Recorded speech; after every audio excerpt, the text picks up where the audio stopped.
ama daha doğrusu dünyadaki Katarca seçebilmekte. Şimdi sizlere kısa bir basın açıklamamızdan burada bildirimizi okuyacağız, sesimizi duyurmaya çalışacağız. Daha sonra milletvekilimiz konuşmalarıyla programımızı devam ettireceğiz.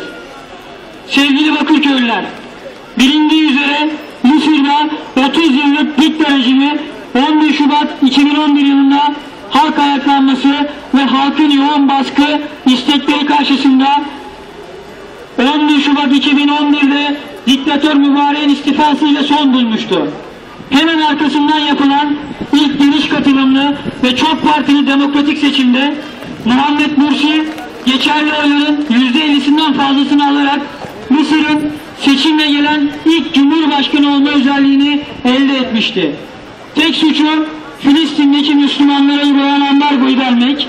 Dolayısıyla Gazze'deki Müslüman din kardeşlerimizin acil ilaç ve gıda maddesine erişimini kolaylaştırmak için sınır kapısını açmasıydı. Siyonist İsrail ve işbirlikçileri tıpkı Türkiye'de olduğu gibi Mısır'da da sandıkta yenemedikleri halkın liderini maalesef silah marifetiyle darbe yaparak devirmişlerdir. Gelinen noktada eline kalemden başka hiçbir şey almayan İhvan ve demokrasi yanlılarına hem de maalesef namaz kılarken ateş açılmış ve onlarca şehit verilmiştir. Darbecilerin bu hamleyle Mısır'daki demokrasi ve İhvan taraftarlarının eline silah almasını sağlamaya çalışarak akıllarınca darbeyi meşru hale getirmek istemişlerdir.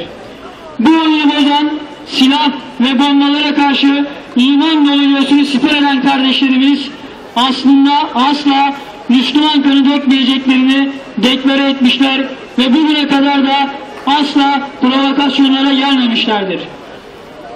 Oyunu bozulan darbecilerin başı Sisi yeni bir emir vererek Adeleye meydanındaki Müslümanların üzerine otomatik silahlara ateş açmış ve 2000'den fazla masum insanı katletmiştir. Bilinmelidir ki bizler bugün buraya Mısır'daki kardeşlerimize yardım etmek için toplanmadık. Bilakis şu anda onların üzerine inen rahmetten nasiplenmek için buradayız. Zira şu anda kabul edilecek olan dua zulüm altındaki kardeşlerimizin edeceği duadır. Kendileri için dua edenler bizim için de dua etmelerini umut ederek burada toplandık. Suriye, Lübnan, Mısır ve diğer İslam ülkelerindeki yaşanan vahşeti her birimiz her gün televizyonlardan seyrediyoruz. Tüm Müslümanları ilgilendiren bu haberlerde açıkça görülmüştür ki dünyada insanlık maalesef ölmüştür. Fakat Adeviye'de dirilmiştir. Rabiatül Adeviye'de o yiğit insanlar, o yiğit Müslümanlar, o yiğit kahramanlar insanlığı yeryüzünde yeniden diriltmişlerdir. Son olarak Arap Baharı'nın tersine döndüğü ve Türkiye'nin yalnızlaştığını söyleyenlere bir sözümüz olacak.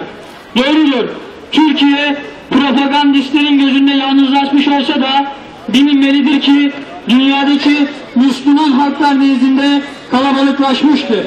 Adeta bir yıldız gibi İslam aleminde parlamıştır. Bizler AK Partili gençler olarak bu davaya hizmet etmekle ne kadar doğru bir iş yaptığımızı ve sorumluluklarımızın nedenli büyük olduğunu bir kez daha acıyla, gözyaşıyla müşahede etmiş bulunmaktayız. Buradan haykırıyoruz.